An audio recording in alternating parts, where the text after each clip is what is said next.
Oui, bah, tout le monde entend un peu. Ouais. Le titre du film est hyper ambigu. Bah oui, je sais bien. Ça vous a travaillé? Ou tout de suite Écoutez, c'est venu tout de suite. Je ne suis pas un salaud. Et après, au fur et à mesure que j'écrivais et que je voyais que quand même il serait amené à se comporter quand même comme un salaud, cette ironie par rapport à ceux qui reçoivent le titre est toujours suspendu au-dessus d'un film qu'on voit, hein, enfin souvent disons, je trouvais ça intéressant. Puisque le jeu, finalement, un peu sadique du film, c'est quand même de laisser en pâture au spectateur un personnage dont chacun voit qu'il va dans le mur, chacun voit qu'il pourrait se rattraper à tout moment, et qu'il y va quand même, et le spectateur assiste ça impuissant. Je trouvais ça pas mal et donc le spectateur est finalement pris à partie pour être juge, quoi. Enfin, vous le jugez, d'ailleurs, il y a des gens qui le jugent très mal, et en général, ils n'aiment pas le film, ceux-là. C'est-à-dire ceux qui disent, mais quelle tête de nœud, qui le regardent avec un regard condescendant, n'aiment pas le film. Je trouvais ça pas mal que le personnage dit je ne suis pas salaud. Vous noterez que tous les salauds disent qu'ils ne le sont pas. Mais alors, après, effectivement, dans un premier temps, je le prenais vraiment sous ce que j'ai écrit dans le dossier de presse, c'est-à-dire, c'était la définition du salaud de Sartre, le salaud étant celui qui joue à être quelqu'un d'autre que lui-même, et qui se persuade que ce n'est pas un jeu, qu'il l'est vraiment. Grosso modo, hein. Des férus en philosophie me reprendront peut-être, mais enfin, grosso modo, c'est ça. Et il est vrai que mon personnage, si on veut s'amuser à faire intellectuellement ce cheminement-là, c'est pas lui le salaud. Alors qu'il flingue, effectivement. Mais il n'accepte pas, il ne joue pas de jeu, si vous voulez. Ouais. Il n'arrive pas, d'ailleurs c'est même pas une vertu chez lui, il n'arrive pas à jouer le jeu du bon vendeur au début, il n'arrive pas à... c'est même pas qu'il soit correct ou quoi, il aimerait bien être comme son patron, quoi. Il aimerait bien être à sa place, mais voilà, c'est quelqu'un qui c'est pas une vertu, c'est plutôt une maladie, un défaut. En fait, plein de personnages dans le film n'arrivent pas à vivre une situation à laquelle ils sont confrontés. Ahmed, visiter un appartement témoin, s'installer, tout ça. Vous, quand vous êtes dans les embouteillages.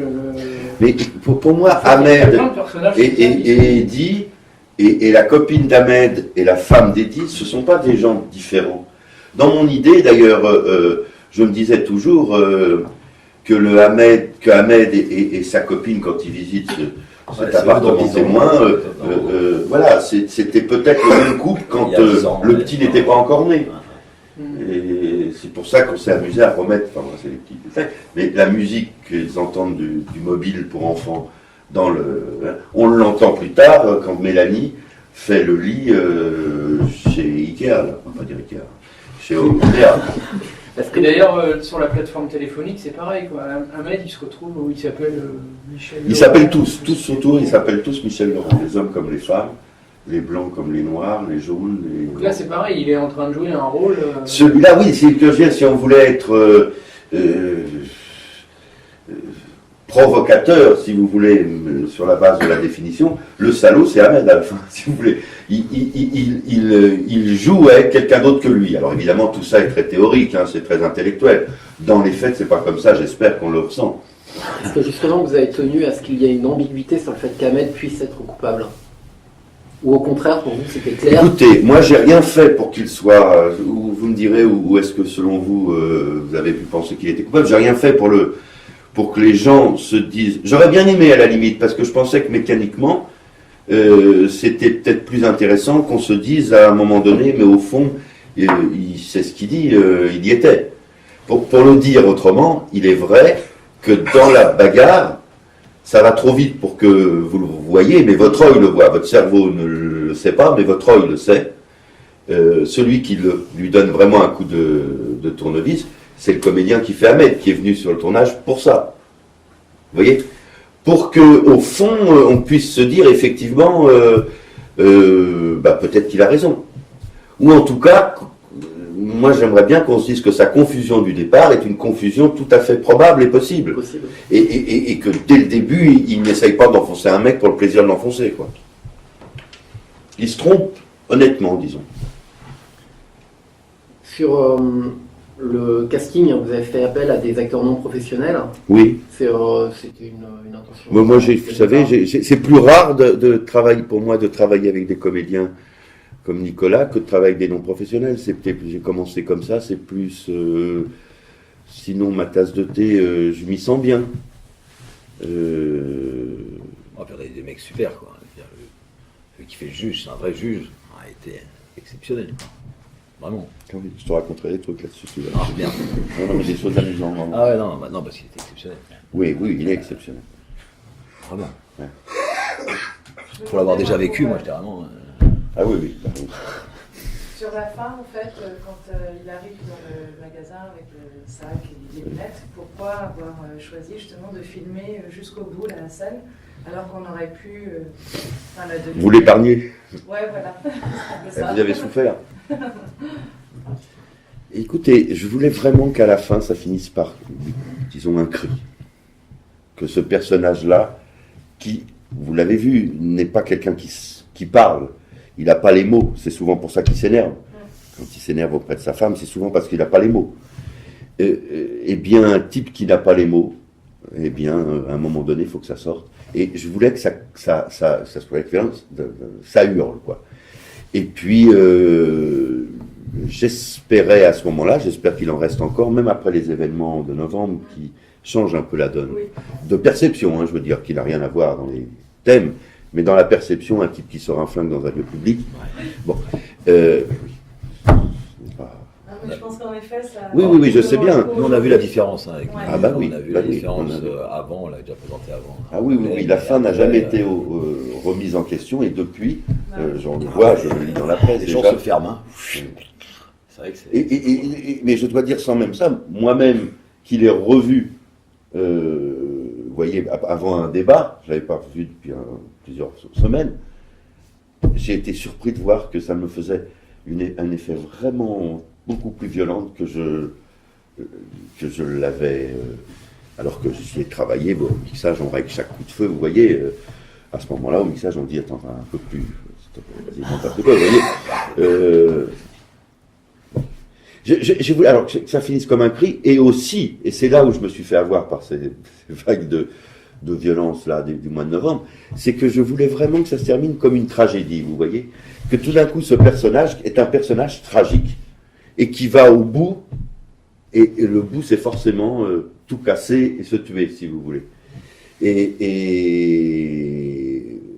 de fait, ce que je veux dire, c'est que maintenant qu'il y a ça, en revoyant la fin, j'ai perçu que la notion de tragédie, pour que ça marche, il faut que les gens se sentent embarqués dans une fiction, mais à ce moment-là, le réel, la réalité des coups de feu, etc., je me suis rendu compte qu'elle brisait l'équilibre. Mais ça, il est évident que je ne l'aurais pas fait si j'avais écrit ou tourné même.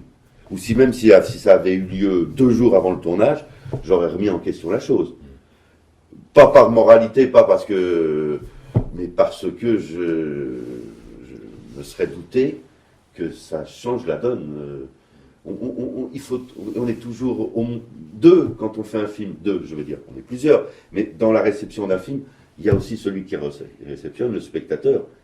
Et pour ça, on s'imagine toujours qu'ils sont un peu comme nous, qui sont faits du même bois que nous, qu'ils sont émus pour les mêmes raisons, etc. etc. Donc, voilà, je ne l'aurais pas fait pareil, ça c'est sûr. Vous avez fait vos premiers pas aux côtés de Godard, Kieslowski ou Tavernier. Il y a une lignée plus évidente. Est-ce que dans ce film-là, vous leur avez emprunté quelque chose que vous auriez appris auprès d'eux? Oui, je m'attends, j'espère que... Normalement, un type qui connaît bien Kieslowski devrait repérer le machin. Mais non. Si je le dis, c'est pas marrant, parce que le type va le lire, hein, ou je sais pas quoi, et puis après, il dira, c'est moi qui l'ai trouvé, ça. Non, mais je vais vous le dire. Non, d'abord, je vais vous dire une chose. Quand vous apprenez des choses, c'est pareil pour chacun de vous. chacun de nous. Quand on apprend des choses, on ne va pas plus tard forcément se rappeler du truc et le prendre, mais ça nous constitue. Donc on pourrait dire qu'à chaque moment, voilà. Non, le truc c'est de Kieslowski, c'est vous voyez, quand Ahmed se fait arrêter, je crois que je me suis souvenu des leçons de Kieslowski en disant qu'il croyait beaucoup à Hitchcock. Il adore Hitchcock et lui, il disait il faut faire du film intimiste avec la même métrique que Hitchcock. Bon. Et donc, il me disait quand tu veux montrer ça, eh bien, attire l'attention sur ça. Et donc, je l'ai fait en attirant l'attention sur un truc très Kieslowskien qui est la croix dans le film Bleu, je ne sais pas si vous vous souvenez, au bout de ces noms que retrouve le jeune homme là. Et donc là, j'ai fait offrir par Ahmed à sa petite copine un petit A, on fait le point là-dessus, et pendant ce temps-là, il se fait voilà. C'est à ce moment-là où véritablement, je me suis dit, c'est dommage, que j'aurais bien aimé lui montrer pour savoir ce qu'il pense. Il y a tout ce travail aussi que j'ai bien aimé sur les reflets, sur l'écran interposé. Quelle était cette volonté de réalisation? Est-ce qu'il y a vraiment une volonté symbolique derrière? Mais oui, vous savez... Rien n'est laissé au hasard. Non mais, comme vous avez sûrement remarqué, j'aime bien tourner en onde focale, vous voyez, au zoom. Et d'une part, et d'autre part, j'aime bien que les choses soient extrêmement subjectives du personnage, en l'occurrence d'Eddie. Et je trouve que d'inclure dans un plan, par exemple, un gros plan de quelqu'un, de pouvoir donner le plus possible ce qui l'entoure, c'est une manière d'être le plus possible à sa place, si vous voulez. Sachant que ce qui nous entoure n'arrête pas de nous influencer. On le sait, on traverse une rue, tout nous influence, vous voyez. Et pour rendre ça au cinéma, et pour plonger les spectateurs là-dedans, disons, je me sens bien en mettant le spectateur dans des reflets ou en le prenant en sandwich, si je puis dire. Voilà. Histoire de rappeler que tout est subjectivité, qu'il n'existe aucune objectivité. Aucune. Au cinéma, aucune. Déjà dans la vie, vous savez ce que disait Lacan, hein, l'imagination c'est ça, le symbolique c'est ça, on lui disait et le réel.